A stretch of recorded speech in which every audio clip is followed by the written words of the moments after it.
What's up, everyone? Welcome to the Power Play with Siege. I had this idea come into my head about two weeks ago. Watching the ESPN 30 for 30 on John Elway and Marino. Very good piece on that quarterback draft.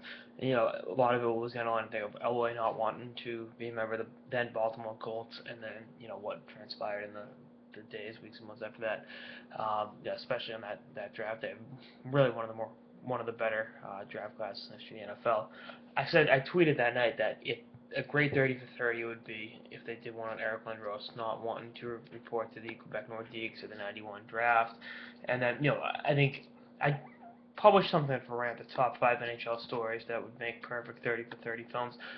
One of them was I did a piece about a year and a half ago on the 1984 Olympic hockey team, victims of their own success, it would be called. Which you can check that piece out. I'll probably do a similar piece soon, but with Lindros, not so easy E. That's what I want to call it. And talk about going back to the controversy in juniors when wouldn't report to the Sioux Greyhounds and play for the Oshawa Generals instead. That was a huge issue. Really sent shockwaves throughout Canada when that went down. And then you look at his wanting to not play for the Nordiques, similar circumstance in the NHL, and then you look at the package that Philly gave up to land Lindros, and the other package that the Nordiques originally accepted, the New York Rangers one, and then you look at those two things, and you look at what Lindros was as a player. I mean, he was a phenomenal hockey player. I mean, I know the concussions later on in his career ruined a whole lot, but he did some really amazing things in the National Hockey League, and he was an unstoppable force at 6'4" and 235 pounds. I mean, he was a beast.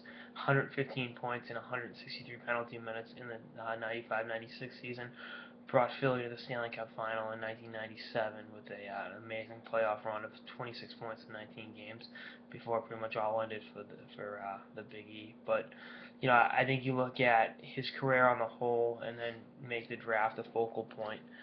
That would be a very, very interesting 30 for 30 idea. And hopefully ESPN's watch it because I have some really cool ideas for hockey pieces for 30 for 30. And they've done a great job for it. As much as ESPN neglects hockey, the Kings Ransom piece on Wayne Gretzky was pissed off. The of Miracles and Men was awesome. The Big Shot one with John Spano was pretty good too. And the non-hockey ones are great too. Even the shorts, they did one on the deal that would have sent A-Rod to the Red Sox back in 2003. That was a pretty interesting piece. So, especially as a Red Sox fan, because we all know what happened to the Sox in '04. So definitely a pretty. I love. They're my favorite thing ESPN does because they really put a good view. They got some of the most brilliant minds out there working on this, and really some great facts and opinions presented in a real user-friendly manner. So I think that would be a very, very interesting 30 for 30, focusing on Eric Lindros. So anyway, that's all sort of the power play with Siege on my idea for a 30 for 30 on Eric Lindros. Stay tuned for episodes for the season and beyond. Later, guys.